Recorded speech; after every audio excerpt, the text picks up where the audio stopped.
Il n'y a pas 2, 3, 4, 5 autres vérités. Ça n'existe pas. Alléluia. Quand tu es en face d'une personne, tu lui dis, je lui ai dit 4 vérités. Non. Tu lui as parlé selon la chair. La Bible ne reconnaît qu'une seule vérité qui est la parole de Dieu. Amen. Amen. La Bible va plus loin encore pour dire ceci dans le livre de Hébreux, chapitre 4, le verset 12. La Bible dit, car la parole de Dieu est vivante et efficace et plus aiguisée qu'aucune épée à 2 tranchants, perçant jusqu'à la division de l'âme et de l'esprit, des jointures et de moelle, en jugeant les pensées et les intentions du cœur. Amen. Amen. Cette parole est tellement véridique que lorsqu'elle vient vers toi, ce qu'elle peut faire dans ta vie, personne d'autre ne peut le faire. Amen. Parce que moi, je te vois de l'extérieur. Ton bien-aimé te voit de l'extérieur. Mais ton intérieur, c'est cette vérité qui est cette parole qui la voit. Et lorsqu'elle vient, elle frappe à l'intérieur de toi. Elle sonde tes sentiments. Elle sort ce qu'il y a dans ton cœur. Elle sort ce qui est caché en toi. Et si tu es un véritable enfant de Dieu, tu diras à Dieu, merci Seigneur, parce que tu as fait sortir ce qui était caché en moi. Et tu vas te repentir. Amen. Et si tu n'arrives pas à te repentir, cela veut dire il y a un danger déjà qui te guette dans ta vie. Lorsque tu es un enfant de Dieu véridique et que la parole de Dieu n'a plus aucun effet dans ta vie, tu es en danger. Amen. Alléluia. Amen. Tu es en danger. Vous savez, moi, prédicateur que je suis, lorsque je suis un autre prédicateur, je ne le suis pas avec les oreilles et la connaissance d'un prédicateur. Je le suis comme un bien-aimé qui veut recevoir de la part de Dieu. Parce que si je me mets dans la position d'un prédicateur, je vais passer à côté de ce que Dieu a préparé pour moi. Alléluia. Donc je suis un autre prédicateur comme quelqu'un qui veut recevoir. Parce que j'ai besoin que mon père, comme je sais que je suis un enfant légitime, il doit me parler lorsque j'écoute la parole de Dieu. Amen. Alléluia. Amen. Mais c'est très important. Si la parole de Dieu ne vous dit plus rien, il y a quelque chose qui ne va pas. Soit celui qui la prêche est dans le faux, ou bien soit vous-même, il y a quelque chose qui ne va pas dans votre vie. Amen. Ce sont ces 2 éléments-là. Alléluia. Amen. Ça, c'était un peu pour vous faire la rétrospective. Et le mot envoûtement, nous l'avons défini comme étant brûler en effigie une personne en prononçant certaines paroles dans la persuasion qu'elle souffrira les mêmes mots. Et je vous avais expliqué ça ici. L'envoûtement, c'est comme quand quelqu'un va chez un féticheur, un marabout, à Kebenanda Mangamba. S'il veut vous envoûter, qu'est-ce qu'il va faire? Il ne pourra pas aller chez le féticheur et dire, oh non, je vais détruire la vie de papa Olivier, tout ça. Ça ne va pas marcher dans les envoûtements. Dans les envoûtements, il doit tout faire. Amener quelque chose qui appartient à Olivier. Alléluia. Amen. Soit son habit, soit sa photo, quelque chose qui a trait avec lui. Et ça, quand il va l'amener, et maintenant ce marabout, ce sorcier va commencer à faire ses incantations. Et au moment où il sera en train de faire ses incantations, c'est à ce moment-là qu'il va dire à la personne qui avait amené la photo ou l'habit de commencer à dire les paroles. Et la personne va commencer à prononcer les paroles. Ah, ok, mais il faut sauter. Tout ça. Si tu n'es pas un véritable enfant de Dieu, non, de Jésus. Alléluia. Vous voyez? Donc c'est ça. Si tu n'as pas Jésus en toi, et là tu es. Mais si tu as Jésus en toi, qu'il fasse ce qu'il veut. Toi, tu dors tranquille. Amen. Quand ils prononcent des paroles, ils prononcent. Quand ils ont fini de prononcer, là où était le sorcier, là où était le féticheur, lorsqu'ils vont se déplacer pour aller dormir, Jésus vient, il se met là. Amen. Il commence maintenant à contredire leurs paroles. Amen. Alléluia. Il commence à contredire leurs paroles pour que toi tu ailles de l'avant. Amen. Amen. Et dans les envoûtements, nous avons parlé comme étant l'origine étant le ténèbre, c'est-à-dire le diable lui-même. Amen. Amen. Et nous avons donné comme verset clé Juge chapitre 16, le verset 18 à 20, et Jean chapitre 11, le verset 14. Je répète, Juge chapitre 16, le verset 18 à 20, et puis Jean chapitre 11, verset 14, et nous avons développé cela. Et nous avons vu que, en développant, nous avons vu comment on peut reconnaître quelqu'un qui est envoûté ou bien les envoûtements. Quelqu'un qui agit subitement différemment d'une autre. Si vous voulez bien comprendre, allez sur le site de notre église, vous allez voir ce message, il est là. Amen. Amen. Il y a les disputes inutiles, il y a les colères brusques sans fondement, il n'y a jamais de finalité glorieuse dans les affaires. Là, la personne est sous l'envoûtement. Amen. Amen. Les mésententes dans le foyer, comme un exemple que je vous avais donné, à cause d'un dentifrice, l'homme dit qu'il faut appuyer ici pour utiliser le dentifrice. La femme vient et l'appuie ici au milieu. Et quand l'homme vient, il dit, ah chérie, même si tu vas finir à l'écolo, il y a dit, ah bon, ça va finir ça, va finir à l'écolo. Amen. Et c'est un objet de dispute dans le foyer. Dans le soir. Mais d'où vient cette dispute? Le monde des ténèbres a déjà fait ses œuvres. L'envoûtement est passé par là. Amen. Amen. Voilà. Et aujourd'hui, avant de continuer, je vais vous ajouter quelque chose dans l'envoûtement, mais après on va basculer directement dans les possessions. Amen. Amen. Écrivez 1 Samuel chapitre 25, versets 2 à 17. Je ne vais pas trop m'attarder là-dessus parce que maman m'était déjà prêché ça. Amen. Amen. 1 Samuel chapitre 25, le verset 2 à 17. Il s'agit de Nabal. Et le nom Nabal signifie fou. Amen. Amen. Signifie fou. Bien-aimé, vous savez, moi, mon nom, le nom qu'on m'a donné à la naissance, c'est le nom de mon grand-père. En réalité, la définition de ce nom, lorsque j'ai compris la définition de son nom, lorsque je suis venu dans le Seigneur, je l'ai modifié. Alléluia. Je l'ai modifié parce que ce n'était pas une bonne explication. J'ai modifié mon nom. Si vous regardez comment j'écris mon nom de famille, ce n'est pas tel qu'il m'a été donné à la naissance. Je l'ai modifié parce que l'explication n'était pas trop bonne. Amen. Parce que l'explication n'était pas trop bonne. C'est pourquoi je l'ai modifié. Vous voyez, le nom de Nabal signifie fou. Et tout ce qu'il a fait dans sa vie, c'était de la folie. Alléluia. Amen. Vous voyez, il y a un nom souvent qui est commun chez nos amis du Bas-Congo. Momombasi. Si tu as ce nom-là, tu dois le changer. Comment tu peux accepter Muto d'oppose en mot n'a pas? Non. Si c'est Momombasi, toi tu le chantes, tu fais Momomi. Alléluia. C'est ça. Si le nom ton nom a une signification bizarre, là, change-le. Alléluia. Change-le, ce n'est pas interdit. Ce n'est pas interdit, ce n'est pas un problème. Alléluia. Amen. Au moins, on appelle Mutabota Makina Kinshasa, Nakin Kasomba, comme une apôtre à Komio Makiade. Oh! Au bois qui comme Makiade. Bon, bah, comment on peut Makiade l'excité? Amen. Si vous avez un problème, comment on peut l'autre, mais on peut si Makiade. Amen. Alléluia. Amen. Voilà, ça c'était concernant les noms. Il faut faire beaucoup d'attention. Là, c'était pour vous montrer simplement les liens. Les liens. Vous savez que Jésus, quand il a ressuscité Lazare, Lazare est sorti, mais Lazare n'est pas parti. Jésus devait encore parler. Déliez-le et laissez-le aller. Pourquoi? Parce que Lazare était sorti, mais il était encore sous l'envoûtement. Il y avait les liens qui le suivaient. Il devait couper les liens. Amen. Amen. Voilà. Vous avez compris? Amen. Entrons dans le vif du sujet d'aujourd'hui, les possessions. Qu'est-ce que les possessions? Ce mot, qu'est-ce qu'il veut dire? Possession. Amen. Amen. Voici la définition du mot possession.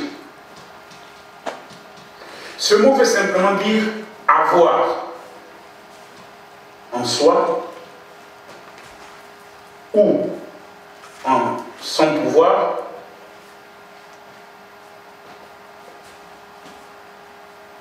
quelqu'un ou quelque. Ça c'est l'abréviation de quelqu'un et ça c'est l'abréviation de quelque. Ou quelque chose. C'est-à-dire une personne victime d'un esprit impur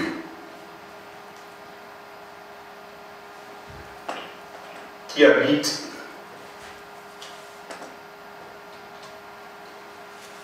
en lui et qui le domine.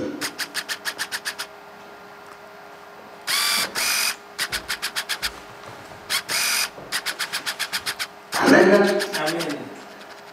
Avoir en soi ou en son pouvoir quelqu'un ou quelque chose. Point. Maintenant, avoir en soi ou quelqu'un ou quelque chose en son pouvoir, cela veut dire, nous prenons maintenant l'espèce humaine, c'est-à-dire une personne victime d'un esprit impur qui habite en lui et qui le domine. Amen. Amen. Si tu viens chez moi, tu me poses la question, est-ce que je peux avoir du pain? Si j'ai du pain chez moi, je te dirai oui, j'ai du pain. C'est-à-dire, j'ai en ma possession. Vous comprenez ça?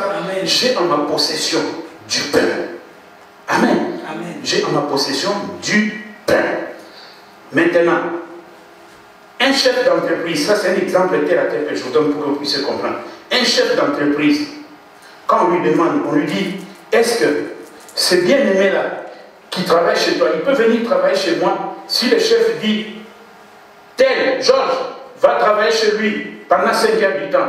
Georges est obligé d'aller travailler chez cet homme-là pendant 5 heures du temps. Pourquoi? Parce que Georges est en la possession de celui qui le commande. Amen. Vous comprenez ça? Amen. Il est en possession de celui qui le commande. Donc, c'est ça dont nous allons parler aujourd'hui. Amen. Amen. Possession et envoûtement, c'est deux choses totalement différentes. Dans l'envoûtement, quelqu'un peut se rétablir. Alléluia. Quelqu'un peut se rétablir. Oh, qu'est-ce que j'ai fait? Qu'est-ce qui m'est arrivé? Parce qu'il y a des envoûtements qui peuvent être pour une minute, qui peuvent être pour des secondes et qui peuvent prendre aussi du temps. Alléluia. Mais la personne aussi peut se raviser et dire, qu'est-ce qui m'est arrivé? Pourquoi j'ai fait cela? Mais tandis que dans l'envoûtement, c'est autre chose. Et dans la possession, c'est autre chose. Voici dans la possession comment c'est. Ça, c'est votre esprit. Je prends un exemple. Ça, c'est votre âme, pardon. Parce que tout ce que je parle ici, c'est votre âme. Maintenant, dans la possession, quand cet esprit impur vous possède, c'est-à-dire il y a un domaine dans votre âme, parce que l'homme a été créé, comme je l'ai dit le dimanche passé, tripartite, le corps, l'âme et l'esprit. L'esprit, c'est la partie immatérielle qui nous permet de rester en contact, en communication avec Dieu, lorsque nous recevons Jésus-Christ comme Seigneur et Sauveur. Mais si on n'a pas Jésus en nous, cet esprit-là dort, il est mourant. C'est ce qu'on appelle un mort spirituel. Donc spirituellement, vous n'agissez pas. Spirituellement, vous n'avez pas de contact avec Dieu. Mais vous réagissez par rapport à votre âme. Parce que c'est dans votre âme que se trouve l'intelligence, les sentiments, vous pouvez discerner certaines choses. Et ce corps-là, lui n'est que l'enveloppe qui cache l'âme et l'esprit. Amen. Amen. Maintenant, si cet esprit-là veut s'attaquer à un endroit précis de votre âme, prenons un exemple que dans votre âme, il veut par exemple vous aveugler pour que vous ne puissiez plus voir. Vous devenez aveugle. Cet esprit-là viendra dans votre âme, dans l'organe qui vous sert de la vue. Il prend possession de cet organe, vous comprenez?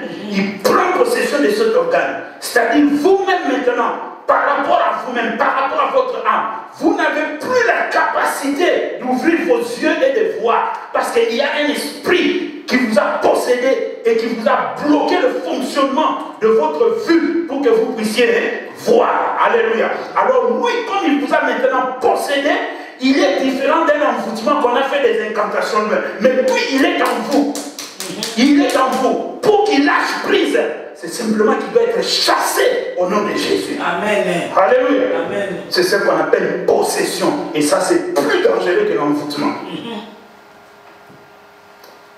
Alléluia. Amen. Malgré que l'envoûtement est très mauvais, mais ça, c'est pire.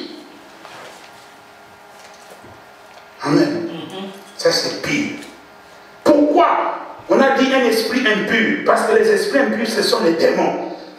Lorsque le diable a quitté le ciel, il n'est pas descendu seul. Il a été chassé avec ceux qui l'avaient accompagné dans le combat avec l'armée céleste dirigée par l'archange Michael. Alléluia. Alors ces gens-là, ces anges-là, avec qui il a été chassé, sont devenus des démons.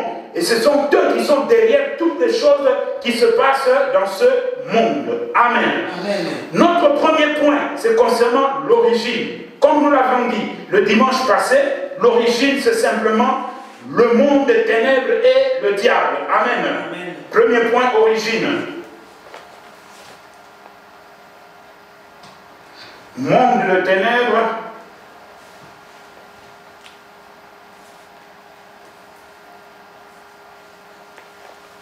et le diable. Ok? Amen. Monde de ténèbres et le diable. Alors, quel est en réalité le but? Je passe au deuxième point. J'essaie d'aller un peu plus vite, après je vais stabiliser. Amen. Amen. Quel est alors le but, l'objectif de la possession? Pourquoi le diable utilise la possession? Amen. Amen. Le deuxième point, but.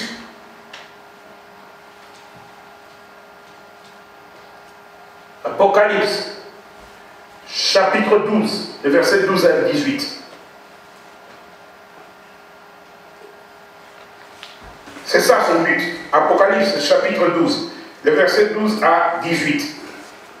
La Bible déclare: c'est pourquoi, réjouissez-vous cieux, et vous qui habitez dans les cieux, malheur à la terre et à la mer, car le diable est descendu vers vous, animé d'une grande colère, sachant qu'il a peu de temps.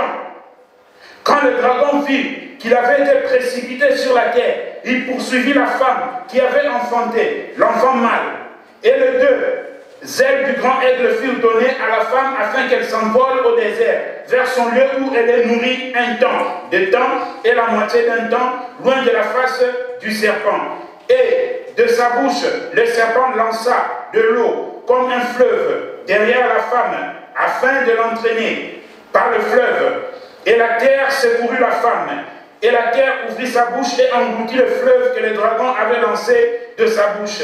Et le dragon fut irrité contre la femme, et il s'en alla faire la guerre au reste de sa postérité, à ceux qui gardent le commandement de Dieu et qui ont le témoignage de Jésus. Alléluia. Amen. Moi je m'arrête à 17, mais c'est juste à 18. Amen. Son but, c'est de détruire la postérité de la femme. La postérité de la femme dont on parle ici, ce n'est pas la femme comme nos mamans que nous avons ici. La postérité de la femme dont on parle ici, il s'agit de l'Église. Alléluia. Il s'agit de l'Église. C'est-à-dire tous ceux qui ont accepté Jésus-Christ comme Seigneur pour sauver, qui ont été tirés du milieu du monde et qui ont été greffés au corps du Christ qui est l'Église universelle. Le dragon a pour but de faire la guerre à la postérité de la femme. Et surtout, à ceux qui ont le témoignage de Jésus-Christ en eux. Si vous êtes un enfant de Dieu authentique, vous marchez avec le nom de Jésus en vous véritablement, vous avez le combat avec le dragon qui s'appelle le diable, anciennement Lucifer. Alléluia. Un combat permanent, nuit et jour. Si vous êtes un enfant de Dieu et que vous n'êtes pas combattu par le diable, sachez que vous êtes déjà dans son camp. Alléluia. Amen. Sachez que vous êtes déjà dans son camp. Le diable n'acceptera jamais que celui qui a été tiré du milieu où lui l'avait lié, attaché, attrapé, Dieu vous prend et vous amène dans son royaume, le diable vous poursuivra. Vous savez que le diable aujourd'hui, il n'opère plus dans la rue, il opère dans l'église.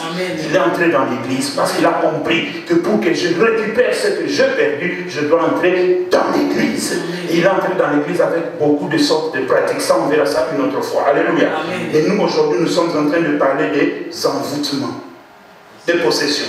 Alléluia. Amen. Son but, c'est le combat. De combattre, de détruire. Toute arme pour lui est permis. Ce qui m'étonne chez le diable et ce qui m'étonne chez les chrétiens, voici ce qui m'étonne les deux. La première chose, c'est que le chrétien n'aime jamais risquer. Le chrétien a peur des risques. Mais tandis que le diable, la Bible nous dit qu'il rôde comme un lion rougissant, cherchant qui dévorer. C'est-à-dire il rôde tout autour de toi. Il suffit que tu lui laisses une petite porte. Une petite porte.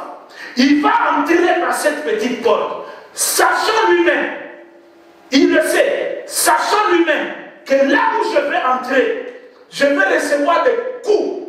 On va me tabasser, à la fin on va me chasser. Mais son problème n'est pas qu'on va le tabasser et qu'on va le chasser à la fin. Son problème est qu'il entre, il fasse ce qu'il veut faire, peu importe ce qui lui arrivera après. Vous comprenez ça? Donc, assignant, et ça? Or, chrétien,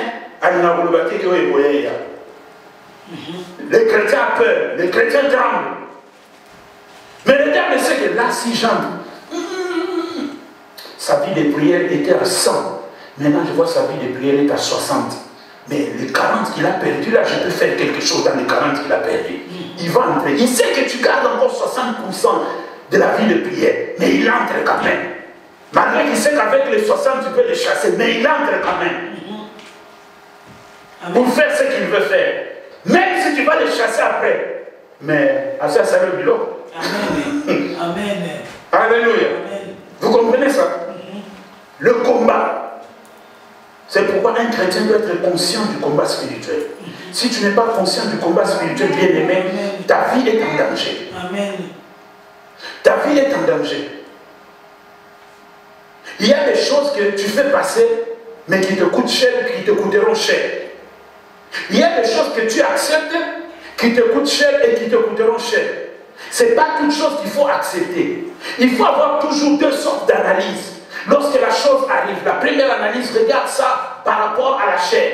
Si tu vois que par rapport à la chair, il n'y a pas de solution, tu ne comprends rien, il faut vibrer dans le spirituel. Amen. Et quand tu vibres dans le spirituel, si c'était d'origine spirituelle, tu vas comprendre pourquoi cette chose est arrivée et comment faire avec l'aide du Saint-Esprit pour te débarrasser de la chose. Amen. Amen. Alléluia. Amen. Troisième point, je peux effacer. Amen.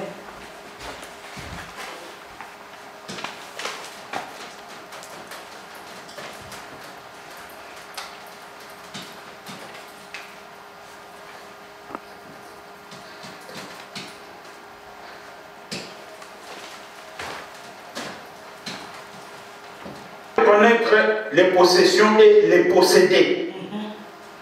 Amen. Amen. Comment?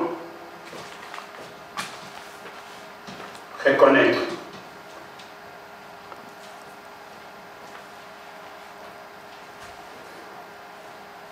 Les possessions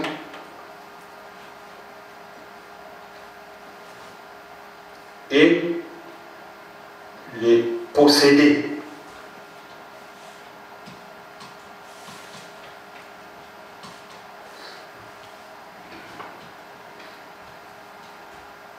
Matthieu, chapitre 17, verset 14 à 21, et puis Actes, chapitre 16, verset 16 à 19. Ça, c'est la base, après on va développer. Amen. Amen.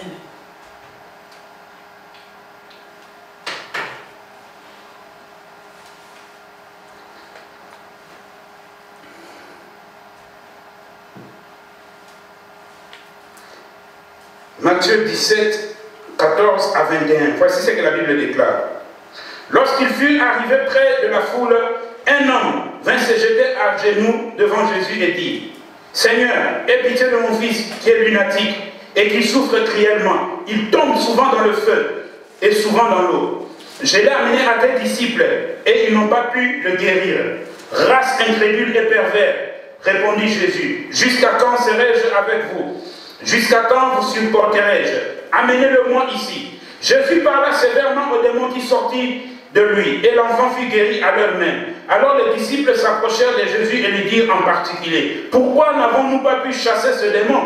C'est à cause de votre incrédulité, leur dit Jésus. Je vous le dis en vérité, si vous avez de la foi comme un grain de sénévé, vous diriez à cette montagne: transporte-toi d'ici, et elle se transporterait. Rien ne vous serait impossible. Mais cette sorte de démon ne sort que 16. Le verset 16 à 19. Comme nous allions au lieu de prière, une servante qui avait un esprit de python et qui, en devinant procurer un grand profit à ses maîtres, vint au-devant de nous et se mit à nous suivre, Paul et nous. Elle criait: Ces hommes sont les serviteurs du Très-Haut, et ils vous annoncent la voie du salut. Elle fit cela pendant plusieurs jours. Paul, fatigué, se retourna et dit à l'esprit: Je t'ordonne, au nom de Jésus-Christ, de sortir d'elle. Et il sortit à l'heure même. Les maîtres de la servante, voyant disparaître l'espoir de leur gain, se saisirent de Paul et de Silas et le traînèrent sur la place publique devant les magistrats. Amen. Amen. Nous venons de lire deux récits. Malade Ndeke, Alléluia. Amen. Lunatique et l'esprit de python, l'esprit de divination. Amen. Amen. Bien aimé, pour bien comprendre, vous devez savoir que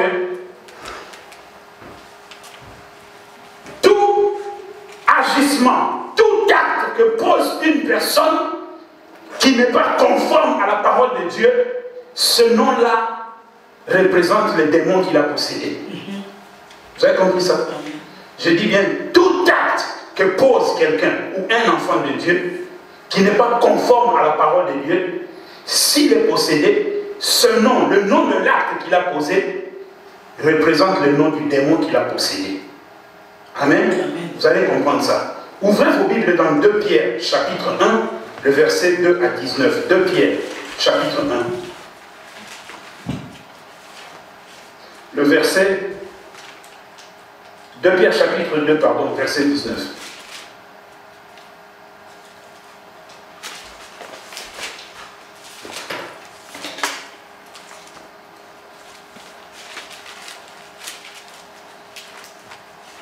Vous y êtes?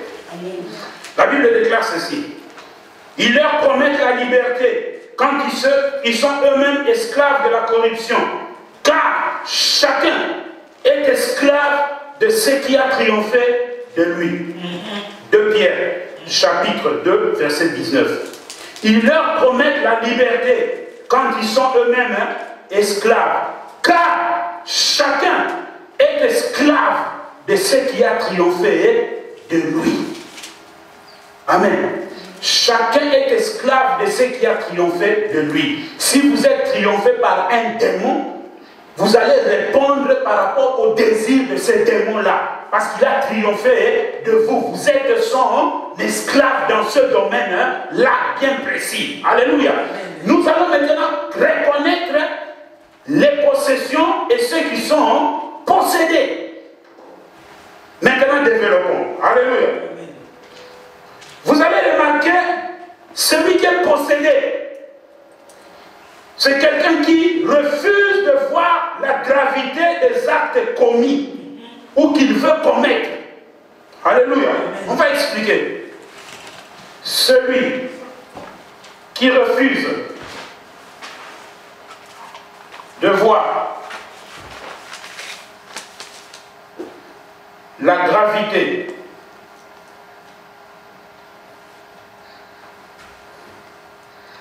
des actes commis ou qu'il veut commettre. Amen. Amen. Celui qui refuse de voir la gravité des actes commis ou qu'il veut commettre. Alléluia. Nous prenons le cas de notre bien-aimé qui est mort, qui s'est pendu, Judas Iscariote. Amen. Amen. Jésus, lorsqu'il a appelé ses disciples, il les a appelés, il les a choisis. Ils étaient 12. À un moment donné, Jésus a dit, c'est moi qui vous ai choisi, mais parmi vous, il y en a un qui est un démon. Et Jésus disait, parmi vous, il y en a un qui va me trahir. Mais malheur à lui parce qu'il ne devait même pas naître. Alléluia. Amen. Malheur à lui parce qu'il ne devait même pas naître. Les souverains sacrificateurs ne sont jamais partis vers Judas pour lui dire, nous cherchons comment nous pouvons arrêter Jésus et le faire mourir. Ils ne sont jamais partis vers Judas. Mais c'est Judas qui est parti vers les souverains sacrificateurs. Alléluia. Or, Jésus, quand il était avec ses disciples, il parlait. Il leur disait, je vais être livré. Un parmi vous va me livrer. C'était une sorte de mise en garde. Alléluia. C'était une sorte de mise en garde. Et Judas aussi entendait cela.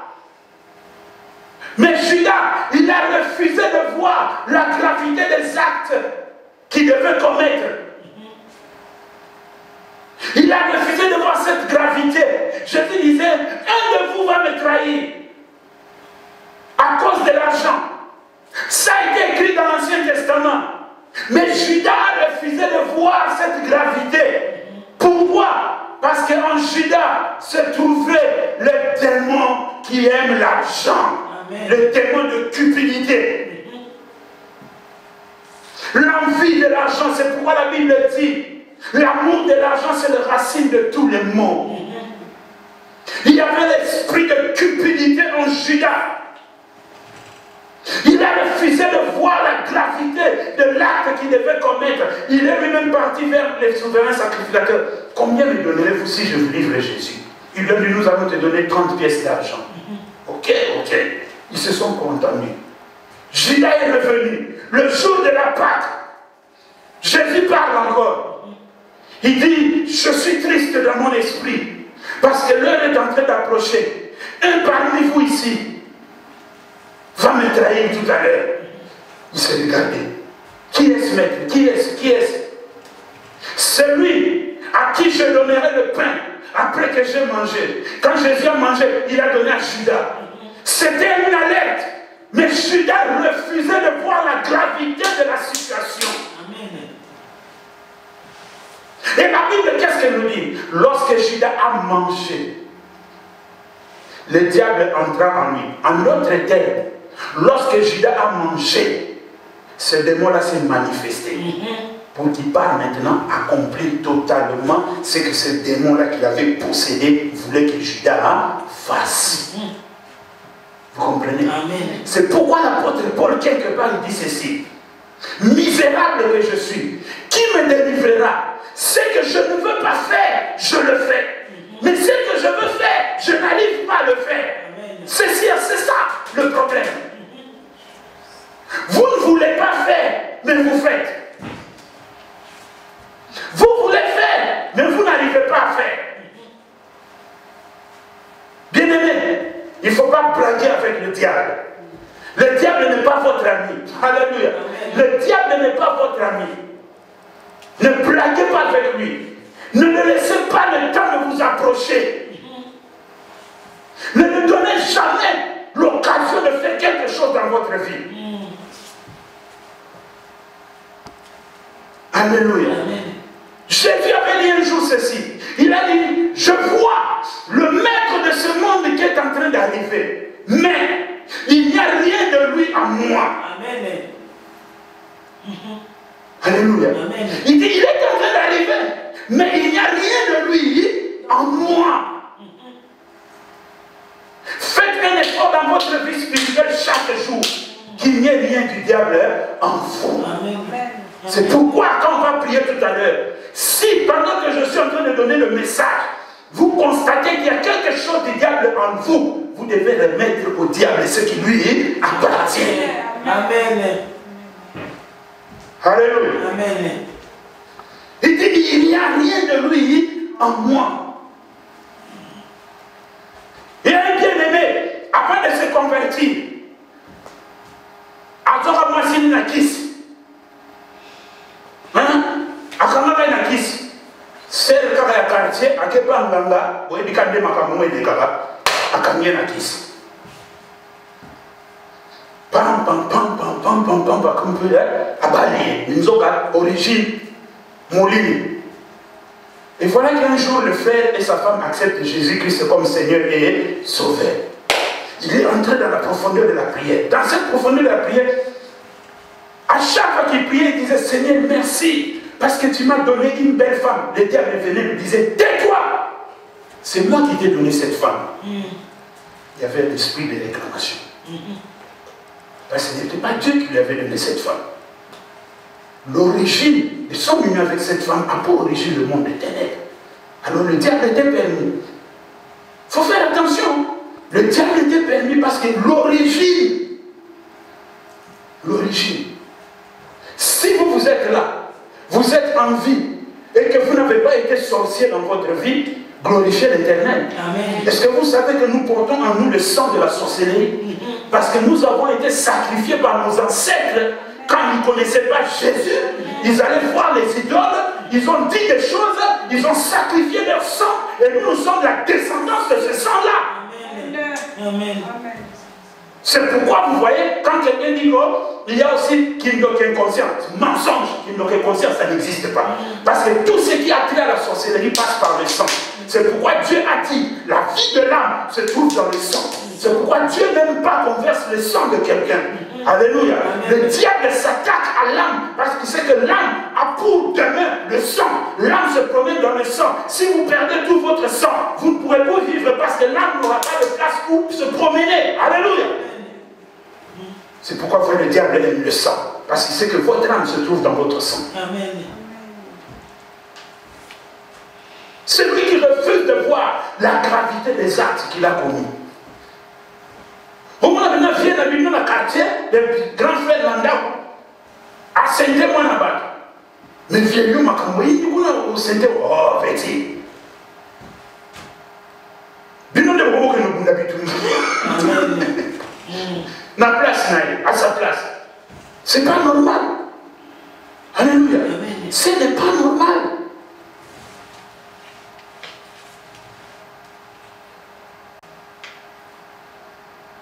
Quelqu'un qui sait très bien que c'est interdit d'aller voler. Mais la personne va voler. On lui dit, pourquoi tu as volé? Oh, je n'ai pas beaucoup volé, j'ai pris seulement un peu. Il n'y a pas de gravité pour lui. Amen. Amen.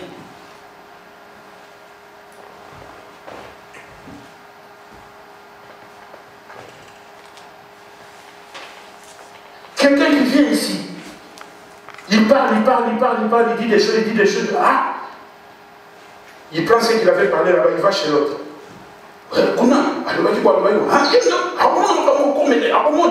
Au monde, bien déjà qu'il y a ça comme la colère, sauf des ciments, au lieu de calmer, au petit calmer. Donc, ça ne te dérange pas. Il y a quelque chose qui ne va pas. Alléluia. Amen. Il y a quelque chose qui ne va pas. Quand vous voyez quelqu'un agir comme ça, on dirait que la personne est possédée.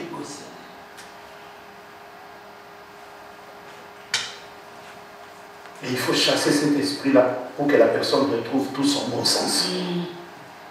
Amen. Amen.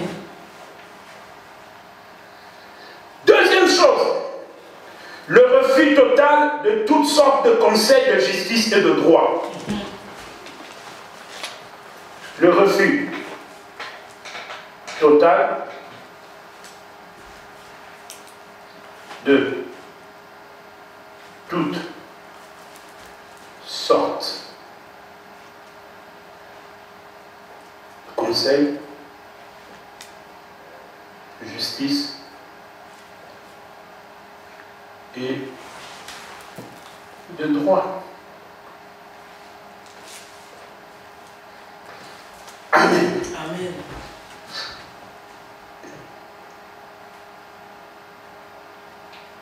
Quelqu'un qui n'aime pas être conseillé, quelqu'un qui refuse qu'on lui conseille. Amen. Amen. Prenons l'exemple ici dans la Bible pour comprendre ça. Dans le livre de 2 Chroniques, chapitre 25.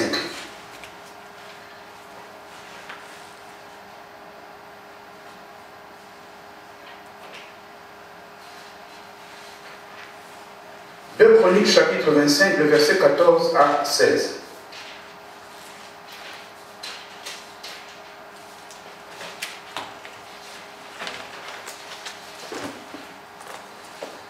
Chroniques 25, 14 à 16. La Bible déclare ceci. Lorsque Amathia fut de retour après la défaite des Édomites, il fit venir les dieux des fils de Séir et se les établit pour Dieu.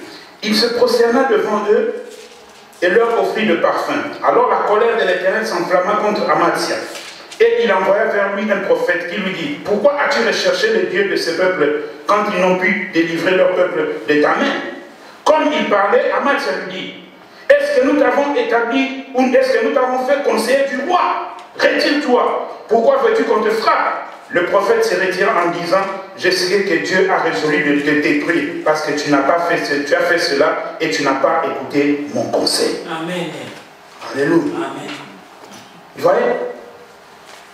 Quelqu'un que Dieu a aidé pour être victorieux. Et voilà maintenant, il revient la prochaine fois qu'il a gagné le combat, et il va prendre des étrangers pour les établir comme étant des dieux en Israël. Alléluia. Et Dieu envoie le prophète vers lui pour lui dire, ainsi parle l'Éternel, pourquoi tu fais ça? Or Dieu voulait simplement le redresser. Et voilà ce qu'il répond. Le refus total de toutes sortes de conseils, justice et de droit. Pourquoi tu fais ça? Et voilà comment il répond. Qui t'a établi conseiller du roi? Celui qui n'aime pas les conseils. Celui qui refuse d'être conseillé. Celui qui refuse la justice. Celui qui refuse le droit. Comprenez que cette personne est possédée. Amen. Cette personne est possédée. Parce qu'il ne peut pas. Quand vous lui parlez, ces gens-là souvent ils sont comme ça. Sœur, que les frères, vous asseyez. Ah, mon cambo, ça là qui me colonne. Ah, il y a solo. Tant que vous avez un conseil, on a benza, il continue. Mais tu vas entendre 5 minutes après au téléphone, tu sais que la personne a fait. Amen. Amen. Ça va te dépasser. Non, tu conseilles, ça fait 5 minutes. Ah, la personne est possédée. Elle ne peut rien faire. Alléluia. Amen. Elle ne peut rien faire. Où tu viens, tu la conseilles, tu dis, ah, il y a un collègue ici, il y a un collègue, ça va, il y a un petit peu ça, mais là. Possédé. Amen. Alléluia. Amen. Possédé. Le conseil est gratuit. Ça ne s'achète pas. Mais quand on te le donne, fais un effort de le mettre en pratique. Amen. Ça va t'aider dans beaucoup de choses. Et ça va t'épargner aussi beaucoup de dégâts. Mais quelqu'un qui n'aime jamais être conseillé. Alléluia. Amen. Le mal est là, le danger est là. Vous lui expliquez, ça c'est un danger, ça c'est le mal. Mais vous verrez, la personne ne veut rien comprendre. Comprenez que la personne est possédée. Même dans l'église, même si c'est un chrétien, comprenez que la personne est possédée. Qu'elle est possédée. Alléluia. Amen. La personne est possédée. Parce qu'elle n'aime pas être conseillée. Elle n'aime écouter personne. Au cas où on a bien monté au téléphone, tout à l'heure, on comprend quoi dans le cas de la possession. Amen. Amen. Qui a déjà dit une parole et qui restera ainsi sans que cette parole change? Il n'y a que Dieu, pas un humain. La parole de lui-même peut changer. La parole de lui-même peut tomber à terre. Mais seule la parole de Dieu reste intacte et éternellement. Alléluia. Amen. Comprenez bien.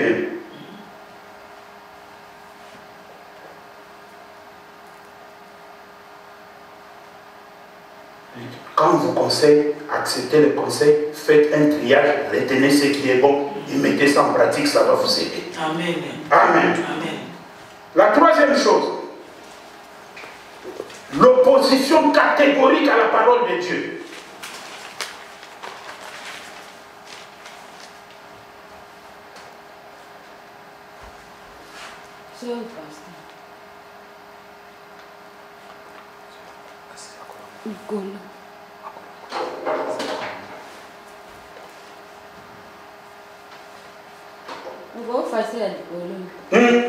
On est au culte, maman. Je vais après.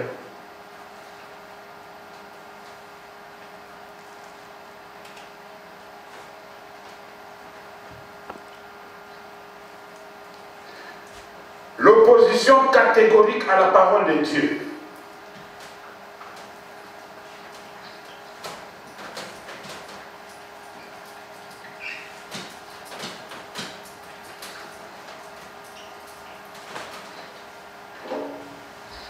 Amen. Amen.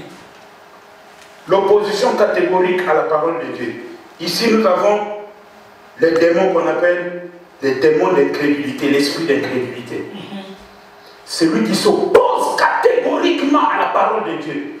Vous savez bien aimé, il y a même des païens, quand vous allez lui prêcher la parole, il vous reçoit, il accepte la parole, il commence à chercher à faire un effort s'il peut changer. Amen. Amen. Mais celui que vous allez, quand vous lui prêchez la parole,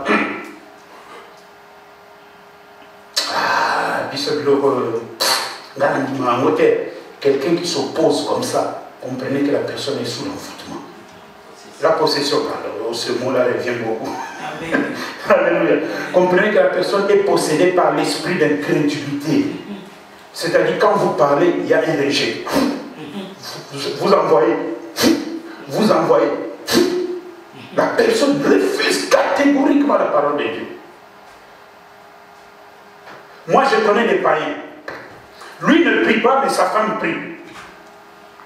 Mais il prend quand même la force, le courage de venir en voiture, déposer sa femme et ses enfants à l'église. Après, il rentre à la maison. Il part voir ses amis gauche, droite, il regarde l'heure. Il sait que c'est à 16h qu'ils vont terminer. À 16h, il vient récupérer sa femme et ses enfants. Cette personne-là, un jour, viendra, ne va plus repartir, il va entrer. Alléluia. Amen. Mais celui qui, vous remarquez, qui interdit même à sa femme d'aller prier, cette personne-là est possédée. Amen.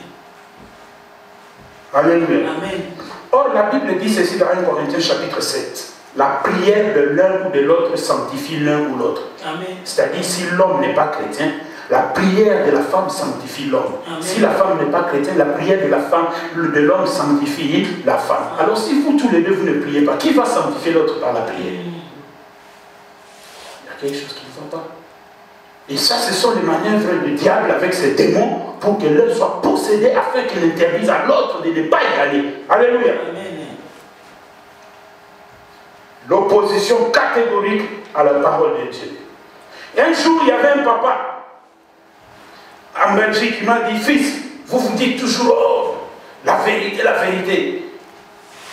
Vous dites toujours, oh, la Bible c'est la vérité. Mais toi d'abord, pourquoi tu crois? Je savais déjà le terrain sur lequel le papa voulait m'emmener. Je l'ai regardé, je lui ai dit, papa, moi je crois en Jésus inutilement, simplement parce que j'ai voulu croire en Jésus. Donc je l'ai totalement bloqué, il n'a plus évolué. Amen. Alléluia. Amen. Je l'ai totalement bloqué, il n'a plus évolué. Vous savez, quand vous êtes dans ce qu'on appelle les matanga, les deuils, tout ça, quand vous entendez des gens discuter sur des choses, il ne faut même pas entrer dans ces choses-là. Il ne faut pas entrer. Il y a trop de distractions là. Il y a trop de distractions.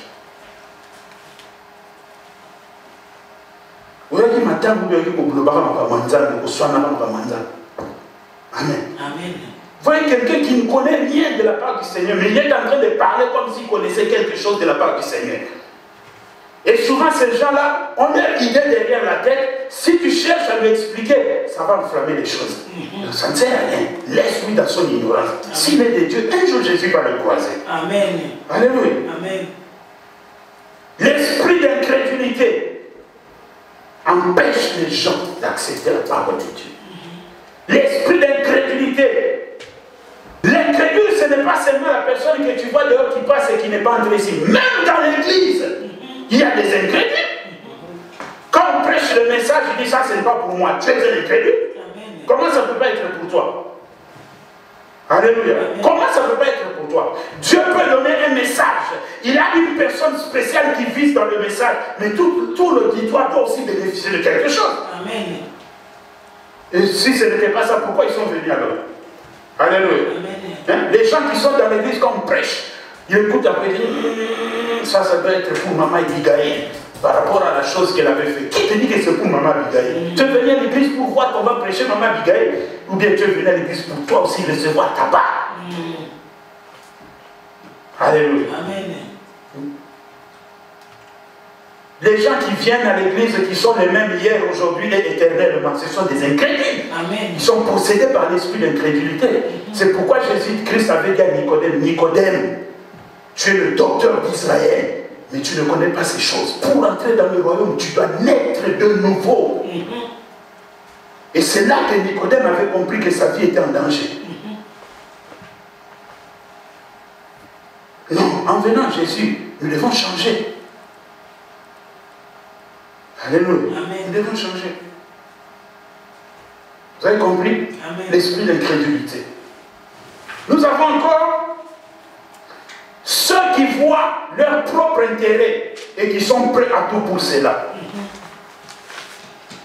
Celui qui voit ses propres intérêts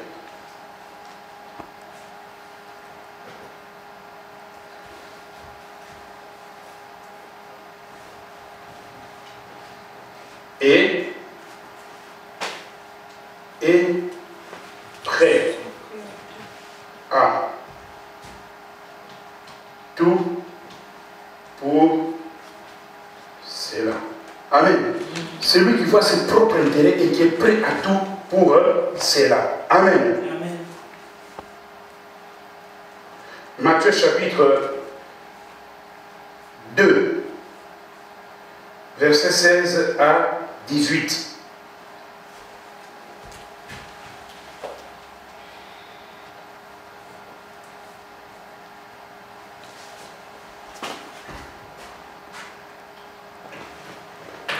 Regardez ce qui va se passer ici. Matthieu chapitre 2, verset 16 à 18. Alors Hérode, voyant qu'il avait été joué par les mages, s'est mis dans une grande colère et il envoya tuer tous les enfants de 2 ans et au-dessus qui étaient à Bethléem et dans tout son territoire, selon la date dont il s'était soigneusement enquis auprès de mages. Alors s'accomplit ce qui a été annoncé par Jérémie le prophète. On a entendu de cris à Rama, des pleurs et de grandes lamentations. Rachel pleure ses enfants et n'a pas voulu être consolée parce qu'ils ne sont plus. Alléluia. Amen. Celui qui voit ses propres intérêts est prêt à tout pour cela. Amen. Amen. Bien-aimés, la Bible nous dit ceci. Voyons plus les intérêts des autres que nos propres intérêts. Amen. Celui qui voit toujours ses propres intérêts, celui qui voit ses propres intérêts est prêt à tout pour cela. Amen. Amen. Quelqu'un qui voit toujours ses propres intérêts, qui ne veut pas voir les intérêts des autres, cette personne-là est possédée. Cette personne est possédée. Regardez Hérode. Regardez Hérode.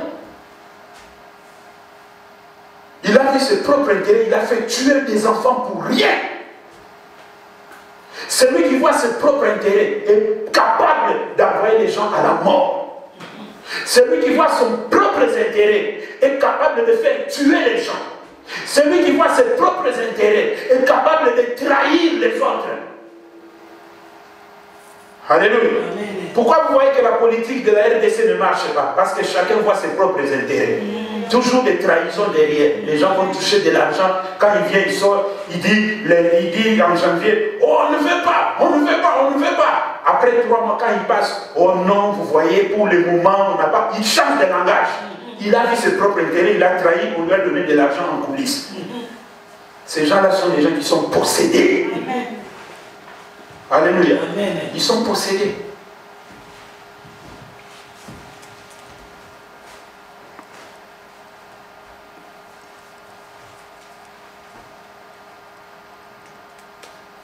Le diable ne s'attaque qu'à ceux qui voient qu'il peut lui permettre de vous toucher. Si vous lui laissez la porte pour quelque chose, c'est là qu'il va entrer. C'est pourquoi je vous avais enseigné ici sur la prédestination à la sorcellerie. Amen. Amen.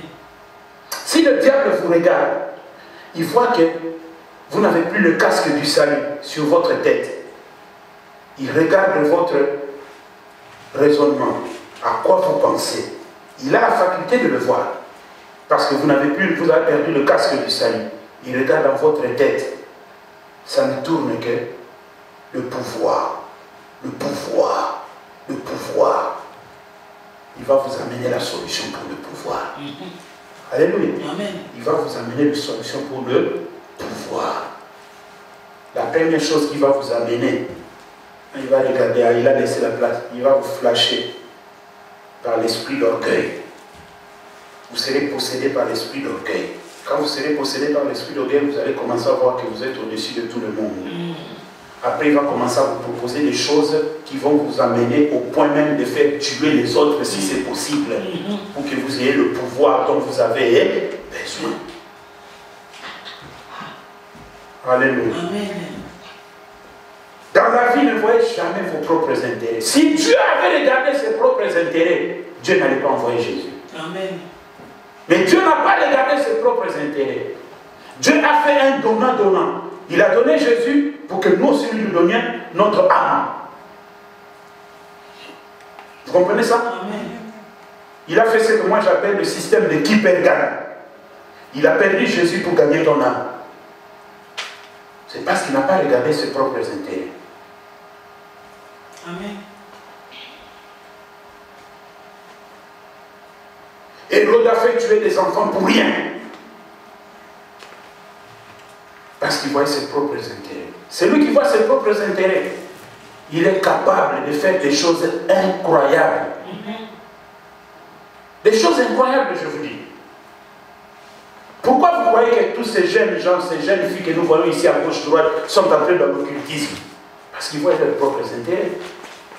Ils oublient qu'ils ont une famille. Que quand ils vont mourir trop jeunes, la famille va pleurer. Ça va laisser un vide dans la famille. Mais ils voient leurs propres intérêts.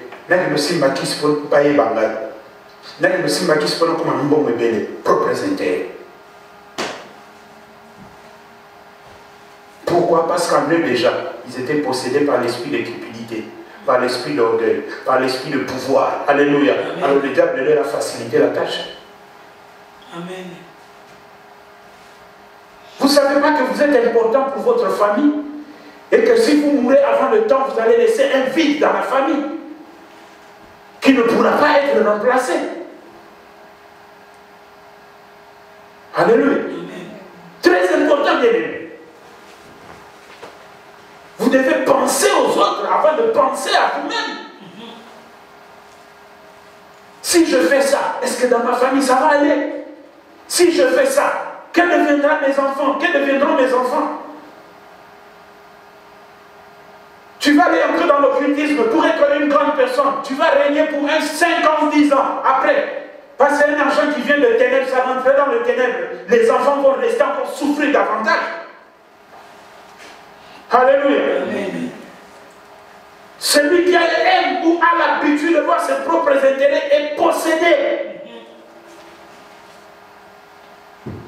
Amen. Amen. Un autre point pour reconnaître un possédé ou quelqu'un qui est possédé. Alléluia. Agissement contraire à la normalité. Celui qui agit contrairement de la normalité. Alléluia. Amen. Agissement contraire à la normalité.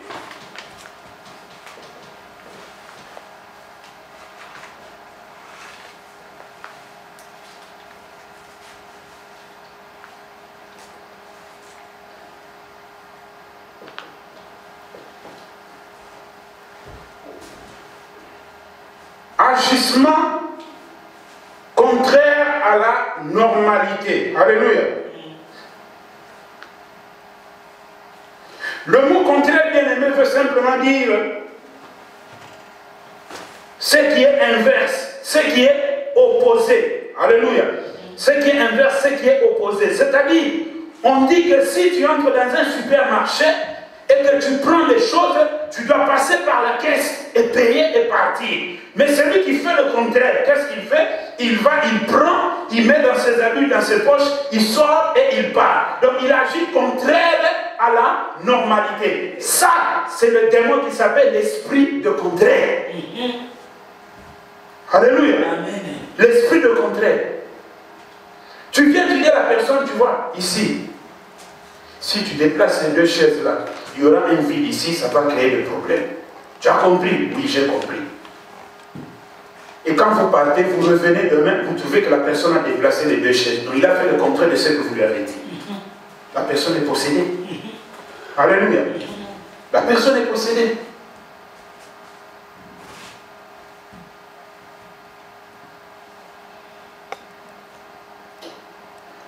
La normalité veut que on ne se marie jamais dans une même famille.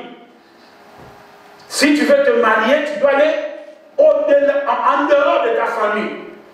Mais ceux qui font le contraire, comme on appelle en Kikongo, je ne sais pas si dans quelle langue, ce qu'on appelle le Kintsubi. Il veut épouser toujours quelqu'un de la famille, une cousine ou un cousin. Le contraire de la normalité. Ces gens-là sont possédés. Amen. Alléluia. Amen. Car la Bible est claire. À l'époque d'Israël dans l'Ancien Testament, c'est ce que Dieu avait permis pour empêcher que les étrangers perdent Israël. Mais après, Jésus a changé cela. Alléluia. Jésus a changé cela. C'était à Hérode quand il a pris Hérodias, la femme de son frère Philippe. Il a dit, tu n'as pas le droit de faire ça. C'est ce qui a fait arrêter Jean-Baptiste. C'est ce qui lui a fait mettre en prison. Parce que Hérode, avec Hérodias, ils avaient fait ce qu'on appelle le kitsui. Alléluia. Il a pris la femme de son cousin. Ce qui était interdit par la loi juive. Ce que Dieu ne voulait plus. Ça, c'est le contraire de la normalité. Les gens comme ça sont possédés. Comme il y a une histoire qui est sur Internet, et je crois que ça se passait au Brésil, si je n'oublie pas. Un frère et une sœur. La sœur était mariée, ça n'a pas marché dans son mariage, elle a eu 2 enfants, et puis elle a quitté l'homme, elle a rencontré un autre homme. Ils ont vécu avec l'homme pendant 2 ans. Après des recherches de famille, ils ont vu qu'ils sont issus d'une même mère. Pourquoi? Parce que la mère, pendant l'accouchement, elle les avait abandonnés. Ils ont grandi chacun dans son coin. Maintenant, ils sont ensemble, ils ont découvert qu'ils sont issus d'une même mère. Et on leur pose la question, qu'est-ce que vous allez faire maintenant? Oh, on ne peut plus rien faire parce que Tolinganini. Inceste. Alléluia. Amen. Ça, c'est l'abomination. Peu importe le niveau que vous avez atteint, si on vous annonce que vous êtes issu d'une même famille, vous devez briser cela. Amen. Malgré que vous étiez dans l'ignorance, maintenant vous êtes au courant, vous devez briser cela. Alléluia. Amen. Écoutez, bien-aimés, maintenant quand je regarde certaines choses, je me dis, j'ai de la peine pour ces bien-aimés. J'avais un ami. Quand nous venions, oh, viens, on va sortir, on va aller se promener. Oh non, non, moi je ne sors pas, je ne me promène pas. Je suis resté avec mes soeurs à la maison. Oh, nous on va. Tout le temps avec ses soeurs. Tout le temps il était avec ses soeurs. Et à un moment donné, il a commencé. Bon, on a passé qui quoi. Bon, au départ, on croyait que bon, il voulait magnifier la beauté de ses soeurs, mais après on a commencé à trouver sa louche. Et c'est plus tard qu'on va m'apprendre qu'en réalité, il sortait avec ses propres soeurs. Alléluia. Amen. Quelle abomination. Quelle abomination.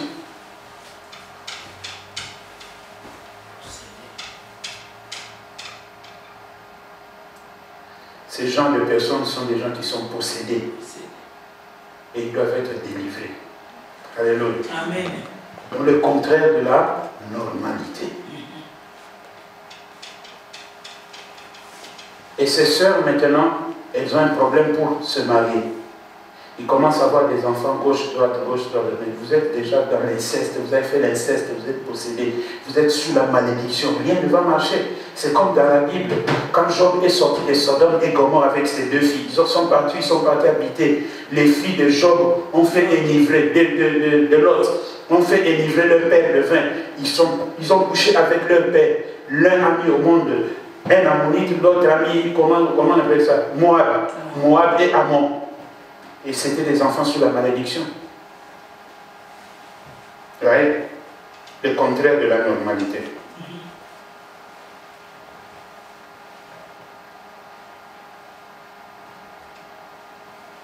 Ça fait pitié. Alléluia. Continuons dans le message. La chose suivante. Celui qui est attaché à la chose dont on interdit. Alléluia. Amen. Être attaché.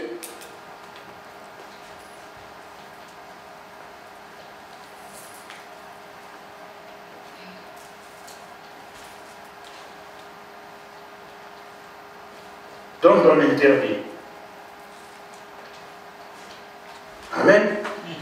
Être attaché à la chose dont on interdit.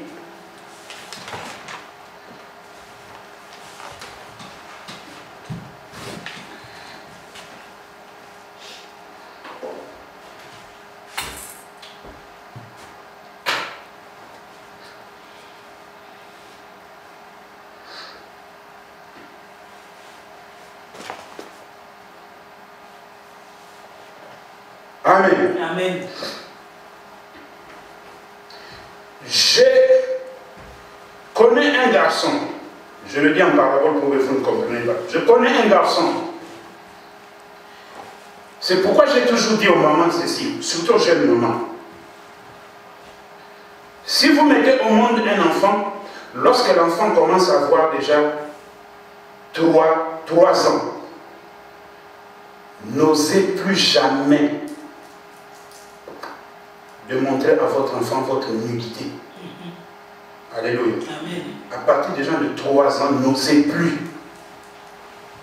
Si vous voulez aller vous laver, vous sortez de couvrez-vous, cachez votre corps. Alléluia. Amen. Écoutez cette histoire. Ce jeune homme, sa mère l'a mis au monde, il était le seul garçon. Sa mère était entourée de ses autres sœurs. Mais ce jeune homme, tout le temps, il était là avec sa mère, à côté de sa mère. Sa mère a commis l'erreur qu'à chaque fois qu'elle venait de la douche pour mettre la crème sur son corps, nu s'il vous plaît, son enfant était là. L'enfant grandissait. L'enfant avait déjà 5 ans. Quand ses autres sœurs disaient, mais qu'est-ce que lui fait de laisser sa mère disait, oh, laissez-le là, c'est un enfant. Hein? L'enfant grandissait, 6 ans, 7 ans. Sa mère continuait toujours dans les mêmes choses.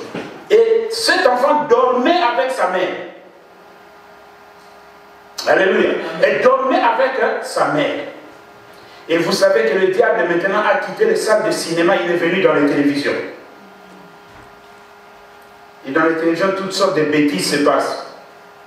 Et c'est là qu'un jour pendant la nuit, quand cet enfant a eu l'âge de 9 ans, un jour pendant la nuit, et vous savez que chez nous en Afrique, souvent nos sœurs ont l'habitude, quand ils dorment entre les sœurs, des fois ils ne portent rien sur le corps, ou bien des fois ils ne mettent le bain, ils vont dormir parce qu'il fait chaud pendant la nuit. Alléluia. Amen. Cet enfant s'est levé la nuit, il a quitté le lit de sa mère, parce qu'il y avait 2 lits. Un lit ici à côté, il y avait ses 2 tantes, et un lit ici à côté où il dormait avec sa mère. Il a quitté le lit de sa mère, il est venu vers ses tantes. Une de ses tantes, comme elle avait mis son bain ici, l'enfant commença à mettre les mains par les cuisses. Heureusement, elle s'est réveillée. Alléluia. Heureusement, elle s'est réveillée. Il a dit, qu'est-ce que tu fais? La tante a voulu gronder l'enfant, la maman ne voulait pas. Là, déjà, il y avait quelque chose de bizarre. Un enfant qui vient de commettre une bêtise comme ça, et la maman ne veut pas qu'on le gronde. Et je vous dis que cet enfant aujourd'hui a beaucoup de problèmes dans sa vie. Alléluia. D'où vient l'origine? C'est toi-même, la maman, qui a maudit ton enfant en lui montrant ta nudité. Tu as détruit son intelligence. L'enfant maintenant est possédé. Amen. Amen. L'enfant maintenant est possédé. Voilà comment l'enfant agit maintenant. Et ça lui a causé des problèmes. Alléluia. Amen. Si vous voyez quelqu'un attaché à des choses qui sont interdites, comprenez que la personne est possédée.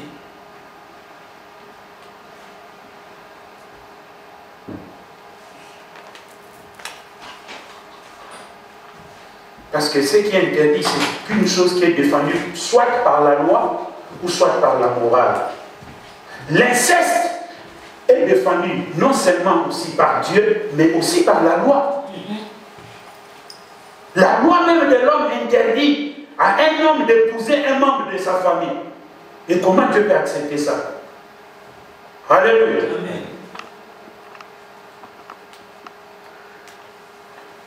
Il y a une sœur qui est partie chez l'homme de Dieu chercher la délivrance. Il a parlé dans il a parlé. On a commencé à chasser au nom de Jésus, au nom de Jésus, au nom de Jésus, au nom de Jésus. Au nom de Jésus, au nom de Jésus, au nom de Jésus. Ils ont fait tout ce qu'ils devaient faire. Les intercesseurs étaient même fatigués. Et Dieu va donner une révélation à un interprète, à un intercesseur qui dira, pasteur, la sœur n'a pas dit toute la vérité. Le pasteur était fâché. Ah, mais toi aussi. Tu vas la faire fuir de l'église du pasteur. Moi, je te dis qu'elle n'a pas dit la vérité. La sœur est partie. Le pasteur a appelé la sœur, a dit, ok, on va se voir prochainement. Et c'est en partant maintenant que la sœur est partie, elle a commencé à réfléchir. Et quand elle a commencé à réfléchir, c'est là qu'elle a compris qu'il y avait une chose qu'elle n'avait pas dite. Qu'est-ce qu'elle n'avait pas dit? Elle avait trouvé que ce n'était pas grave. Or, c'était l'origine du problème. qu'est-ce qui s'était passé? À un moment de sa vie, sa sœur s'était mariée. Quand sa sœur s'est mariée, sa sœur a dit, ok, comme je suis moi-même, je ne veux pas aller seule, je prends ma petite sœur avec moi. Et sa sœur était une femme d'affaires, elle voyageait beaucoup, elle faisait des affaires. Et pendant les absences de sa sœur quand elle voyageait, c'est elle qui était devenue la femme de son beau-frère. Jusqu'à un moment donné, elle a dit non, non, je ne veux plus, ça ne peut pas continuer comme ça, on risque de nous attraper. Elle a coupé, mais l'acte était déjà posé. Alléluia. Bien aimé, vous devez savoir ceci. La Bible déclare, celui qui s'assemble avec une prostituée devient un avec elle. C'est-à-dire, comprenez que le diable utilise aussi la sexualité pour posséder les gens. Alléluia. Pour posséder les gens. C'est pourquoi vous voyez tous ces faux serviteurs qui sont dans la sorcellerie, maintenant qui sont entrés dans l'occultisme, qui disent au Seigneur, pour que je te délivre, on doit aller ensemble. C'est parce que lui-même déjà, il est possédé par autant de démons. Alors quand il va coucher avec la sœur, il va lui transmettre les démons. Parce que la Bible déclare, l'homme ne donne que ce qu'il a. Alléluia. Amen. Et quand il est revenu, il a dit au pasteur, pasteur, voici ce que j'avais oublié, mais moi j'avais trouvé que ce n'est pas grave parce que j'avais refusé, j'ai voyagé, je suis parti. Je suis parti. Le pasteur a dit, mais voilà le blocage. Et la délivrance n'a duré que 5 minutes. Elle dit, au nom de Jésus, Dieu a commencé à opérer. Amen. Alléluia. Amen. Dieu a commencé à opérer. 5 minutes simplement. Il fallait qu'elle parle. Parce que cet esprit-là était là. Vous savez, l'esprit, quand l'esprit possède quelqu'un, c'est comme ça. Vous êtes possédé. Maintenant, vous n'êtes pas maître de vous-même, mais il y a quelque chose que vous avez encore en vous. C'est la volonté. Ça, le diable ne peut rien contre ça. C'est la volonté. C'est pourquoi vous voyez, ceux qui étaient dans la sorcellerie, ou bien les sorciers, si un sorcier, vous pouvez être là même 1000 personnes, vous allez prier, il ne sera jamais délivré. Parce que quand il prend la décision, il dit, je ne veux plus de ça. L'esprit qui le possédait n'a plus d'impact sur lui. Et quand vous allez dire au nom de Jésus, l'esprit lâche prise. Donc il faut que la personne, ça vienne de son cœur, ça vienne en lui. La volonté, ça le diable ne peut pas l'étouffer. Vous êtes maître dans le domaine de la volonté. Amen. Votre volonté vous appartient. Alléluia. Amen. Votre volonté vous appartient. Même Dieu a refusé d'entrer dans ce domaine-là. C'est pourquoi il dit à l'homme, voici je mets devant toi 2 chemins, la vie et la mort. Mais je te conseille de choisir la vie afin que tu vives, toi et ta descendance. Donc Dieu a refusé d'imposer à l'homme la vie. Il lui a laissé dans sa propre volonté. Parce que Dieu n'a pas créé un robot, il a créé réfléchi. Amen. Alléluia. Amen.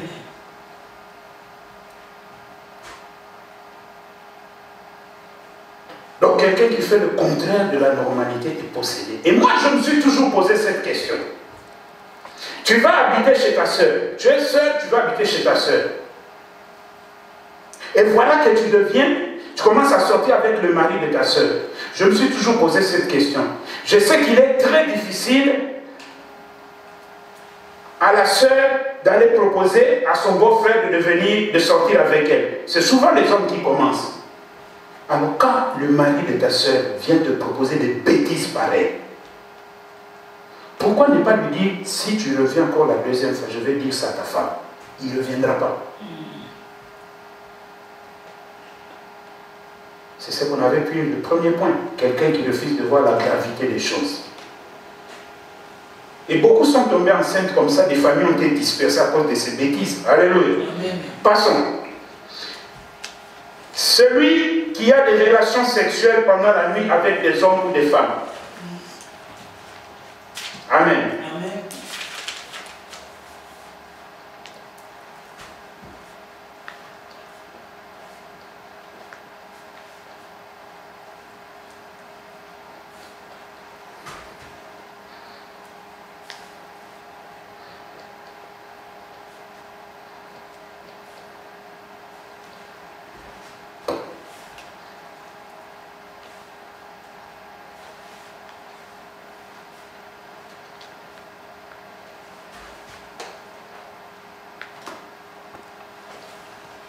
Amen.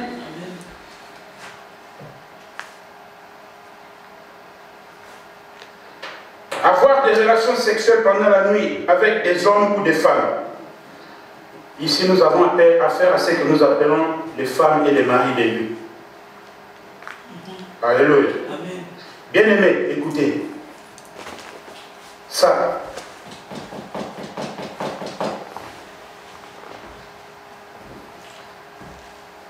Si vous voyez pendant la nuit, pendant que vous dormez,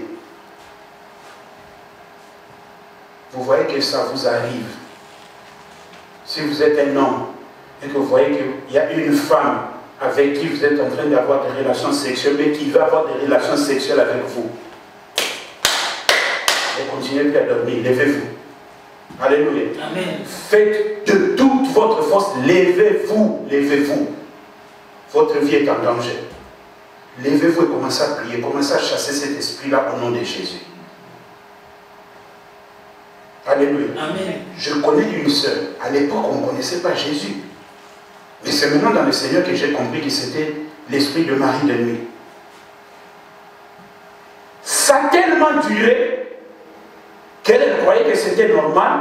Ça a tellement duré à tel point que ce mari de nuit venait pendant la nuit. La sœur, quand elle va se coucher, elle met, excusez-moi, c'est pour que vous puissiez comprendre, elle met son sous-vêtement, elle met sa robe de nuit, elle va se coucher. Mais quand elle se réveille le matin, elle voit que son sous-vêtement est sur le chauffage. La robe de nuit soulevée. Et il y avait, comment on appelle ça? Quel terme je peux utiliser? Les traces de sémences d'un homme sur ses cuisses. Et il disait, mais qu'est-ce qui s'est passé? Donc elle était tellement possédée qu'elle ne savait même plus que c'était un mari de nuit. Elle ne comprenait plus rien.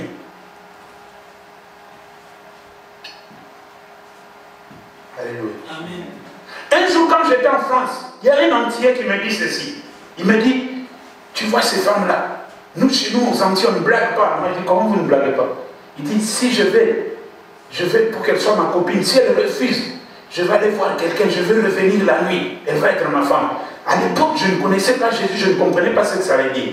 Donc j'ai compris après qu'il revenait comme un mari de nuit. Amen. Amen. Faites très attention avec ça, ça détruit la vie de beaucoup. Beaucoup de sœurs aujourd'hui n'arrivent plus à se marier à cause de ça. Beaucoup de frères, quand ils se marient, les femmes fuient à cause de ça. Sont terribles ces hommes-là et ces femmes de vie. Ils sont plus jaloux que les hommes normaux et les femmes normales. Ils détruisent la vie de beaucoup.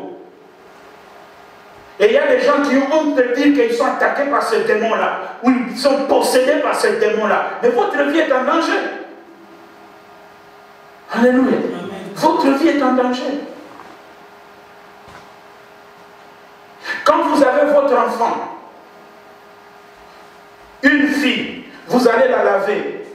L'enfant est bébé, vous allez la laver, c'est une fille, vous la lavez. Là où vous lavez votre enfant, évitez que les hommes soient là. Vous ne connaissez pas ceux qui sont là. Je vous l'ai dit en connaissance de cause. Il y a une maman, quand son enfant avait 1 année, vous savez en Afrique, les enfants, souvent quand on met le sous-vêtement, l'enfant court bien, il ne veut pas porter le sous-vêtement, court tout nu dehors, on le suit. Et il y avait un papa qui passait toujours dans les quartiers, et il attrapait l'enfant. Ah! Oh, moi c'est la mère! Oh, moi c'est la mère! Chaque fois ce papa-là disait ça. Il était devenu vieux, mais il disait toujours cette phrase-là. L'enfant a grandi. L'enfant a grandi. 5 ans, 10 ans, 15 ans, 20 ans. Mais tu regardes l'enfant de 15 ans, c'est comme si elle ressemblait à une femme de 50 ans. Et l'enfant a 15 ans. Quand l'enfant est entré dans la prière, il est entré dans la profondeur de la prière, ça chauffait, ça chauffait, ça chauffait, ça chauffait. Et un jour, elle a dit au pasteur, je ne comprends pas ce qui se passe dans ma vie. Tout le temps dans la nuit, c'est comme s'il y a quelqu'un qui vient, mais je ne comprends rien. Le pasteur a dit, viens, allons à la Kirdan. Ils sont partis à la Kirdan. Le pasteur a compris que c'était l'esprit de Marie de nuit. Quand on a commencé à chasser, il a dit, c'est ce vieillard-là qui disait, oh, moi c'est mon âme. Donc il revenait, qui avait possédé l'enfant comme un mari de nuit. Pourquoi?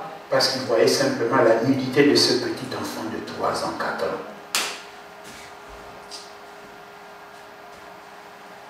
Le monde des ténèbres est méchant. Il faut faire beaucoup d'attention. Alléluia. Amen. Il faut faire beaucoup d'attention. Vous dormez la nuit, vous êtes un homme et vous sentez qu'il y a, même si vous êtes une seule, vous sentez qu'il y a comme une pesanteur parce que cet esprit-là sait se déguiser. Des fois, il se déguise comment? Vous ne voyez personne, mais vous sentez une pesanteur sur vous. Vous sentez comme quelque chose qui est en train de vous étouffer. Et après, vous sentez que vous avez envie d'avoir des relations sexuelles. Sachez déjà que si vous êtes une femme, c'est un mari ennemi qui est en train de vous attaquer. Si vous êtes un homme, c'est une femme ennemie qui est en train de vous attaquer. Levez-vous et chassez. Alléluia. Levez-vous et chassez cet esprit-là. Chaque fois, vous avez des relations sexuelles pendant la nuit. Et ces esprits-là, à un moment donné, ils ne le font plus la nuit, ils commencent même pendant la journée. Quand ils ont vraiment pris le terrain, ils ont bien investi le terrain, ils laissent même la nuit, ils commencent à faire pendant la journée. Il suffit que vous vous couchez un peu pendant la journée comme ça, il attaque. Oui. Alléluia. Amen. Il attaque. Donc il faut faire attention. Amen. Amen. C'est pourquoi je vous ai dit aujourd'hui, ne comptez pas les temps, parce qu'on va rendre au diable ce qui lui appartient. Amen. Alléluia. Amen.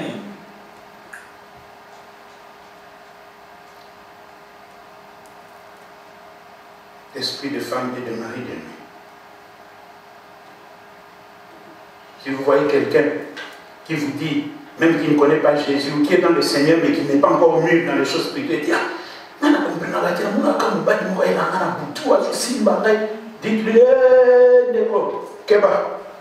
esprit à mari de nuit, esprit à femme de nuit, on a prié. S'il se lève dans la prière, il chasse, et que ça ne va pas, c'est que ça l'a déjà possédé. Maintenant, c'est la délivrance qu'il a besoin. Ce n'est plus au nom de Jésus, ça ne va pas marcher, c'est de la délivrance qu'il a besoin. Amen. Amen.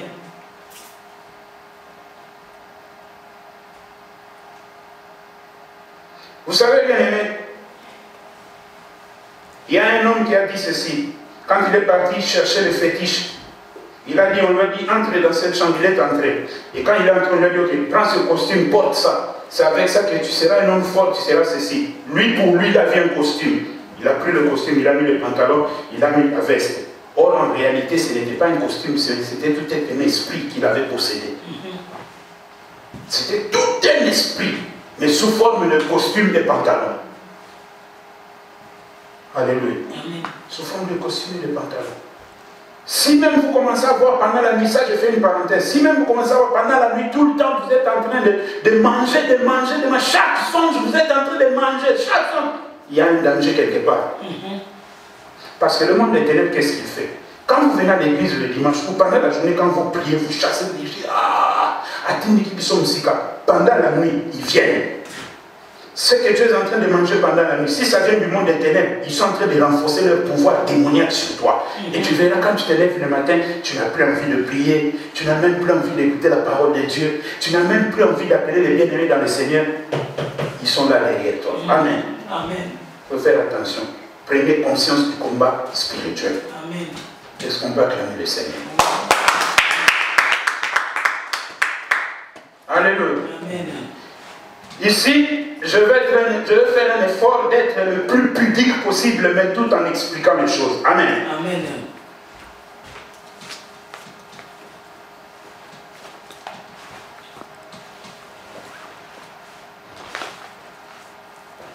La masturbation. Amen. Avant, on croyait que c'était simplement chez les hommes, mais il y a aussi des femmes qui sont là-dedans. Amen. Amen. Amen. Si vous voyez que dans votre vie, vous faites ça, c'est que vous êtes possédé par cet esprit-là, l'esprit de masturbation, ce démon-là de masturbation. Amen. Amen. C'est tout un démon. Vous comprenez déjà ce mot-là, ce que ça veut dire.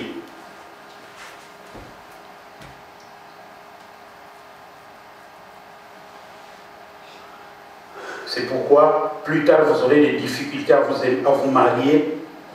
Ou si vous vous mariez, vous aurez des difficultés à satisfaire soit votre mari, bien soit votre femme. Parce que vous avez déjà une femme, bien vous avez déjà un autre mari. Quelle est cette femme et cet autre mari? C'est votre main qui vous aide à cet acte-là. Vous vous donnez déjà du plaisir vous-même. Alors à quoi vous sert un autre homme ou à quoi vous sert votre femme? Parce que vous vous donnez déjà du plaisir vous-même. Alléluia. Amen. Si vous voyez que vous êtes dans ces cas-là, sachez que vous êtes possédé par le démon de masturbation. Alléluia. Amen.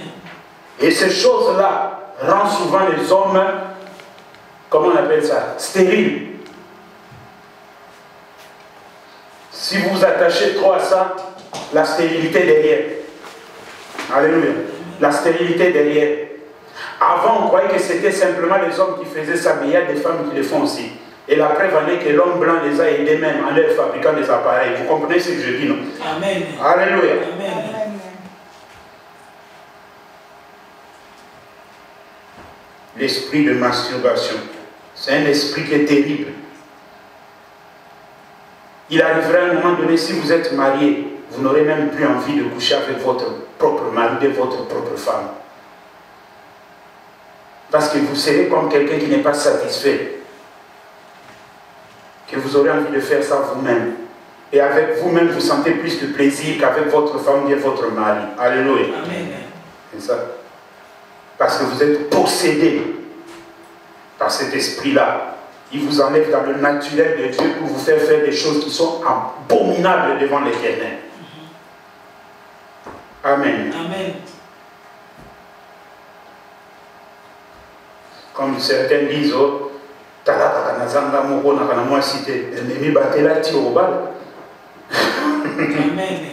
Alléluia. Amen. Garde-toi jusqu'à ce que tu vas te marier. Amen. Amen. Je ne vais pas m'attarder là-dessus, mais vous avez compris ce que je veux dire. Amen. Amen. Atteint de maladies indétectables par la science. Quelqu'un qui est atteint des maladies qui sont indétectables par la science.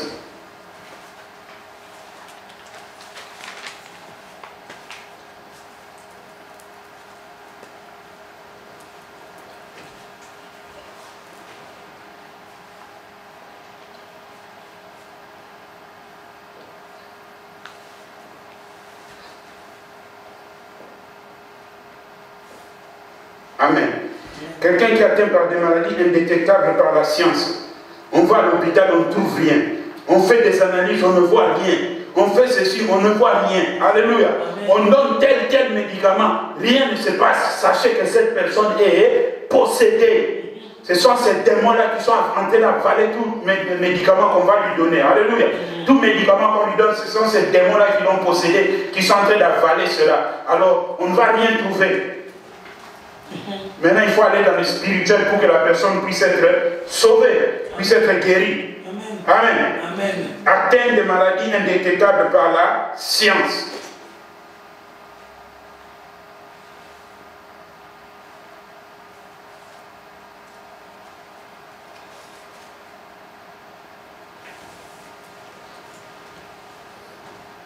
Amen. On peut passer? Amen. Il y a encore un autre esprit.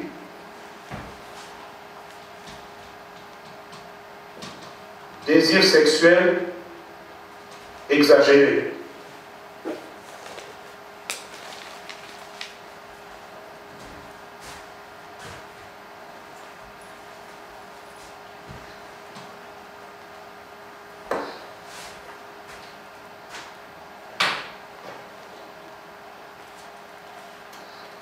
Ici, bien aimé, désir sexuel exagéré, ça donne l'accès à ce que nous appelons l'esprit d'impudicité et l'esprit d'adultère. Alléluia. L'esprit d'impudicité, c'est quelqu'un qui n'est pas marié et qui va prendre une personne aussi qui n'est pas mariée. Mais l'esprit d'adultère, c'est quelqu'un qui est marié et qui va prendre quelqu'un qui n'est pas marié ou qui est marié. Alléluia. Donc c'est deux choses différentes. Moi j'aime appeler ça, ceci pour une bonne compréhension. L'adultère, c'est le grand frère de l'impudicité. Amen. Amen. Voilà. Donc celui qui aime le désir sexuel exagéré, celui qui n'est pas rassasié. Il a été avec sa femme toute la nuit, mais le matin, la journée encore, il va chercher d'autres femmes. Il n'est pas rassasié. Cette personne est possédée. Parce qu'il a un désir sexuel exagéré. Alléluia. Désir sexuel exagéré. Comme les autres maintenant, au lieu de faire le naturel comme Dieu l'a fait, Dieu a fait que l'homme et la femme le fassent avec leur propre corps physique avec leur seule force physique, là où ils sont épuisés, ils s'arrêtent là. Alléluia. Mais l'homme, comme le diable est malin, il a voulu tuer ce que Dieu a fait. Il a même donné des médicaments pour aller au-delà de la limite du raisonnable. Alléluia. Au-delà de la limite du raisonnable. Bien, vous savez que même dans les relations sexuelles, il y a des choses qu'on ne peut pas faire. Il y a des choses qu'on ne peut pas faire. Alléluia. Amen. Il y a des choses qu'on ne peut pas faire. Nous devons rester dans ce domaine-là, dans le limite du respectable et du raisonnable. Amen. Amen. Regardez les homosexuels. Dieu a fait que l'homme et la femme le fassent par un seul chemin. Vous comprenez ce que je dis? Amen. Maintenant, il s'est fait qu'il y a des hommes avec leur propre femme qu'ils veulent faire comme les homosexuels le font. Ça n'a pas été fait pour ça. Dieu a créé l'autre partie pour autre chose. Alléluia. Il a créé le sexe pour le sexe. L'autre partie, c'est pour autre chose. Donc, il y a des choses qu'on ne peut pas faire. Alléluia. Il y a des choses qu'on ne peut pas faire.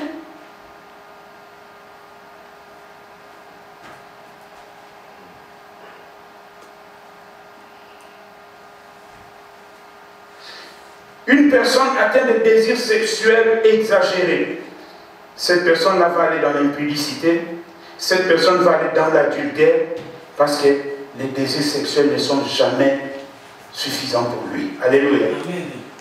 Ce n'est jamais suffisant pour lui parce que la personne est possédée. Amen. Amen. Parce que la personne est possédée. Autre chose, envie de suicide. La personne qui a envie de se suicider. Amen. Amen.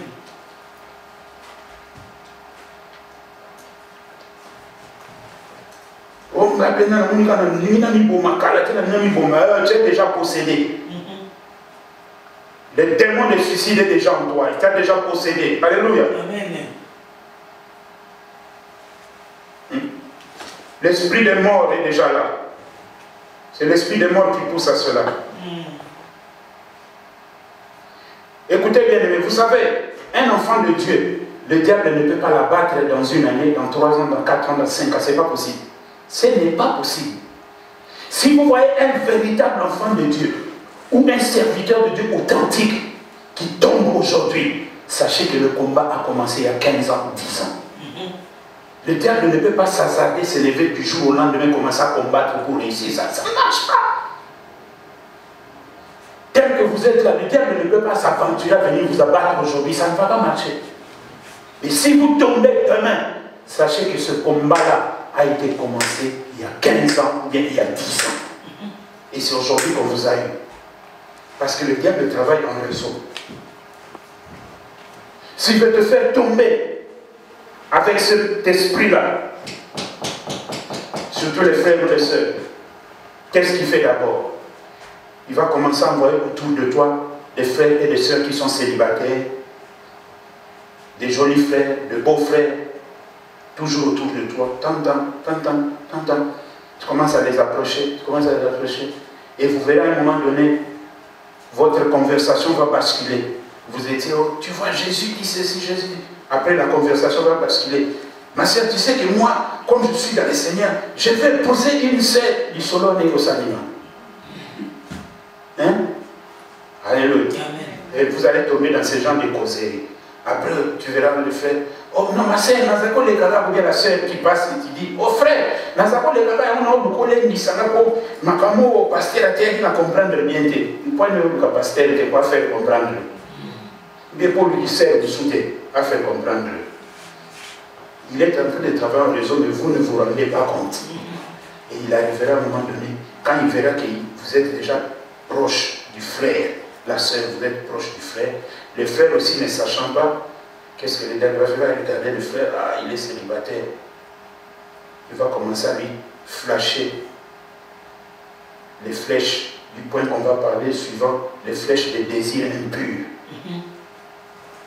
Alléluia. Si vous êtes un enfant de Dieu, que vous n'êtes pas marié et que vous sentez en vous les désirs impurs monter tout le temps, il faut prier bien pour que ça parte. Amen. Amen. Amen. Vous voyez? Vous allez commencer à voir en vous les désirs impurs. Alléluia. Amen.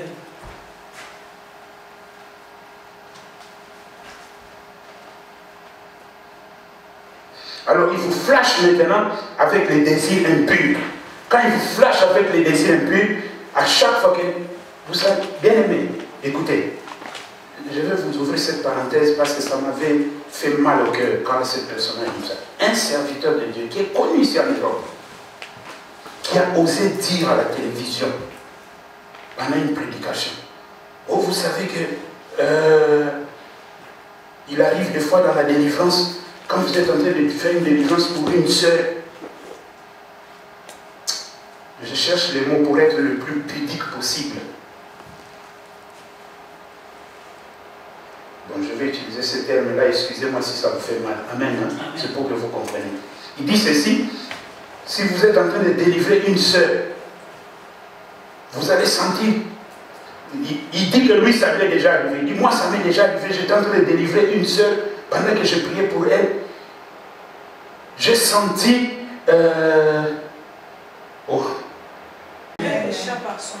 Amen, ok. Je vais le dire à Nina pour que vous compreniez un peu bien. Amen. Amen. Alors, quand j'ai commencé à prier pour la sœur, je priais pour elle. Je chassais au nom de Jésus. Et puis, place Nada qui n'a senti nous autres, on a mis les télé. C'est ce qu'il a dit. Je vous dis la vérité. Je ne vais pas citer son nom, vous dire le site où vous pouvez voir ça. Ça y est sur Internet. Ah, amen. Il dit, ce n'était pas que j'ai envie de la sœur, mais c'est parce que la sœur était possédée de l'esprit d'impudicité. Moi, j'ai dit, on me dit, arrête ce que tu es en train de dire là. Alléluia. Vous voyez? C'est de lui-même aussi. Voilà. Donc, lui-même avait des désirs impurs par rapport à la sœur. Et voilà qu'il dit des bêtises pendant la prédication.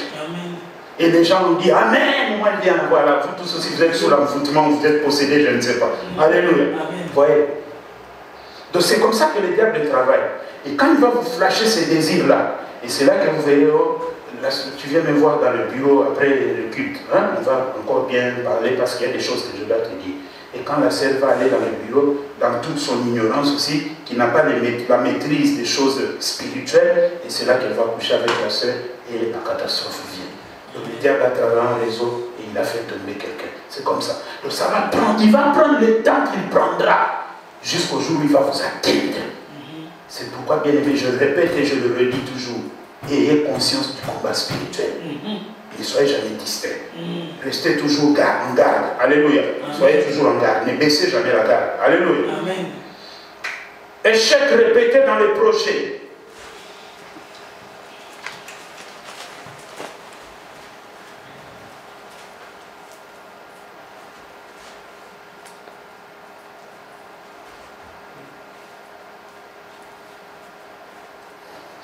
Échecs répétés dans les projets.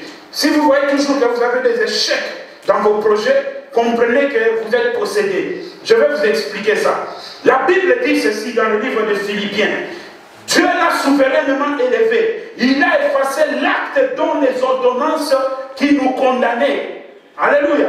Jésus a effacé l'acte dont les ordonnances qui nous condamnaient et qui subsistaient contre nous. Et vous verrez quelqu'un qui a bien étudié, quelqu'un pendant toute l'année scolaire, alléluia, pendant toute l'année scolaire, qui était toujours le premier de la classe, quelqu'un qui était toujours le premier de la classe, on arrive à la fin de l'année, la personne échoue. Alléluia. La personne échoue. Je connais bien aimé. Moi, quand je suis arrivé en 6e des humanités, j'ai dit ceci. Moi, je ne peux pas refaire mon examen d'état. Je vais le faire une seule fois. Je vais réussir. Mais j'ai rencontré des bien-aimés, au moins une quinzaine qui avaient raté. 2 fois, bien une fois. Je les ai rencontrés. Et pendant l'année scolaire, il y avait un bien-aimé, la marque qu'il avait raté, mais qui était très, très brillant. Vous savez, quand on est sur les bancs de l'école, on se jauge. On se jauge, tu regardes, toi-même tu sais que celui-là il est plus que moi. Tel il est plus que moi. Hein? Moi c'est comme ça que je faisais. Quand on arrivait à la fin de l'année, je disais ok, je regarde déjà les têtes dans l'école, j'ai dit, lui je sais qui sera le premier, lui le deuxième, lui le quatrième. Sans me vanter, moi je n'étais jamais en dessous du 5e. Si je suis plus haut, c'est 3e, 4e, 2e. Je m'arrêtais toujours à 5e. Et je regarde. Je sais que bon, lui, premier, deuxième, troisième, quatrième, ok, moi, 5e. Et quand on va dire premier, deuxième, 5e, on m'appelle. Donc je sais, je jaugeais déjà. Mais si déjà je vois que, oh, parce qu'une fois, je n'avais pas bien étudié, j'ai fait un effort à la fin. J'ai dit, oh, 6e ou 7e. Premier, deuxième, troisième, 6e, 7e. Ah, mon boulot est là. Alléluia. Je me rappelle cette fois-là, je crois que j'étais 13e, quelque chose comme ça. Et avec quelque chose comme 54, donc il y avait des matières où je devais recommencer encore. Alléluia. Vous voyez bien aimé, donc c'est ça. On se jauge. Mais voilà que ce bien-aimé-là, il a bien préparé son examen d'État. Il a même montré à d'autres comment il doit faire des équations mathématiques, ainsi de suite, de physique. Et ceux qui l'avaient montré ont réussi. Lui, il a échoué. Pourquoi? Parce qu'il y a des ordonnances qui ont été écrites déjà contre lui. Son intelligence, vous le voyez comme ça, mais son intelligence est possédée. Il ne peut pas aller plus loin. Il ne peut pas aller plus loin.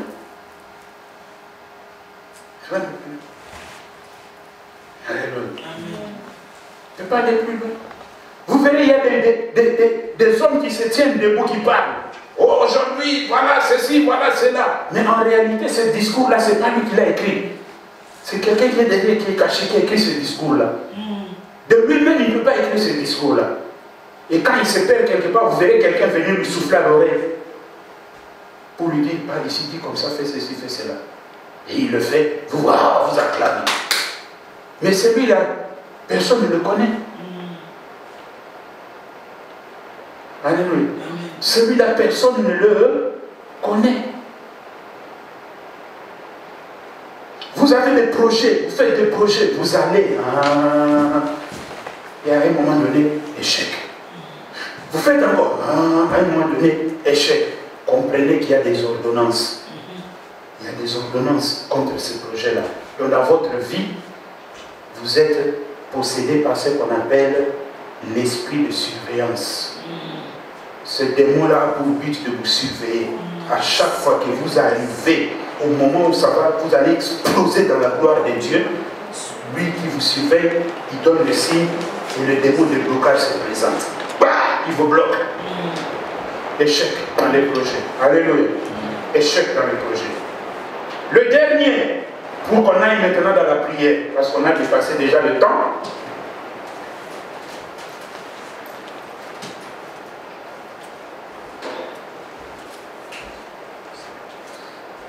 Mensonge répété et l'orgueil.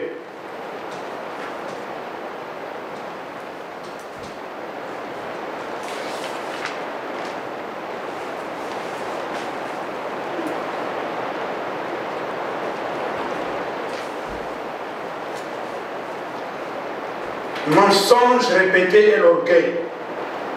Bien aimé, il y a de ces gens qui mentent comme ils respirent. Il y a de ces gens qui mentent comme ils respirent. Une chose qui peut expliquer facilement, mais il ment. Une chose qui peut répondre simplement, mais la personne ment. La personne est possédée par le démon de mensonge. Quelqu'un qui n'a rien, même pas un 10 € dans son compte en banque, mais il fait comme s'il avait beaucoup d'argent. Il est possédé par l'esprit d'orgueil.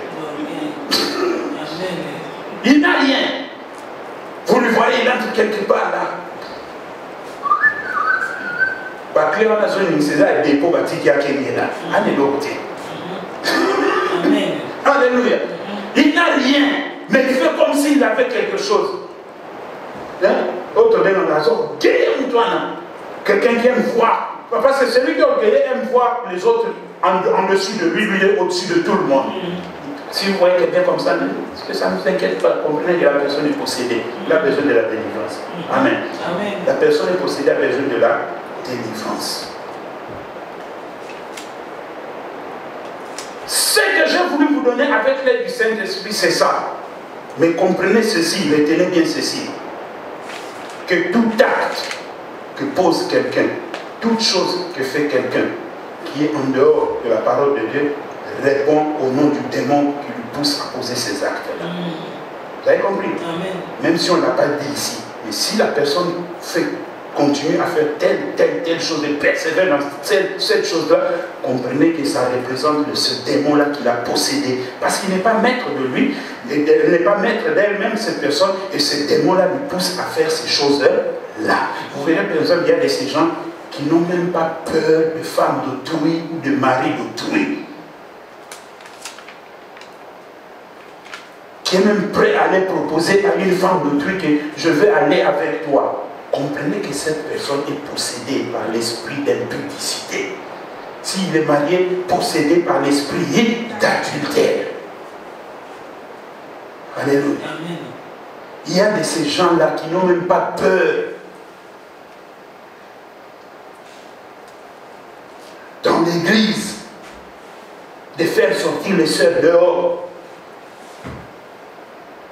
Alléluia. Amen. De faire sortir les sœurs dehors. Donc, tout acte qu'une personne pose répond au nom du démon qui le possède. Vous avez capté? Amen. Que le Seigneur vous bénisse, mettons-nous debout.